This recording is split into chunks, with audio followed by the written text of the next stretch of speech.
Les armures exposées au musée de Valère à Sion sont connues depuis longtemps dans la littérature scientifique. Aujourd'hui, des chercheurs venus de New York et de Glasgow sont venus examiner ces pièces au demeurant exceptionnelles. Mais que vient de faire exactement le Metropolitan Museum et le musée de Glasgow en Valais? Les explications de Jean-Étienne Alette. Dirk est américain, Tobias écossais pure souche. Toutes les années, ils partent ensemble pour examiner de plus près des pièces qu'ils ont repérées dans des écrits. Cette année, ils ont déjà passé par Paris ou Neuchâtel. Mais pour les chercheurs, le musée de Valère constitue une véritable mine d'or. C'est une visière articulée qui s'ouvre comme ça. Elle est détachable et elle peut s'enlever du casque. C'est l'une des 6 ou 7 qui restent dans le monde. Parmi celles qui ont survécu, c'est la mieux conservée. Tobias, lui, a l'air particulièrement intéressé par ce gant de combat, une pièce fabriquée autour de 1420 en Italie, probablement à Milan. Non seulement le métal a survécu, mais aussi le rembourrage, et il y a de petits fragments de gants. C'est le tissu d'origine du XVe siècle, et ça, c'est très rare évidemment.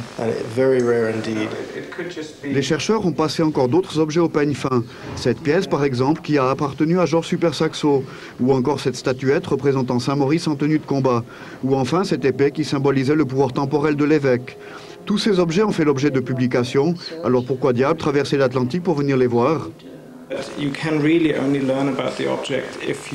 Vous pouvez réellement apprendre des choses sur ces objets uniquement en venant ici, en les regardant et en les prenant dans vos mains pour les examiner.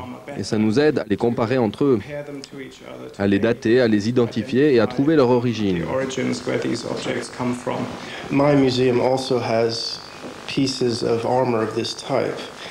Mon musée a également des pièces d'armure de ce genre, et de voir des pièces aussi rares ne nous en apprend pas que sur ces objets, mais également sur notre propre collection.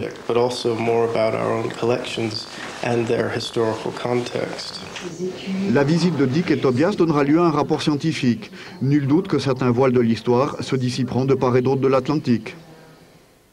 Pour rappel, si vous souhaitez voir ces pièces, le musée de Valère est ouvert tous les jours de 11 h à 18 h, entrée gratuite tous les premiers dimanches du mois.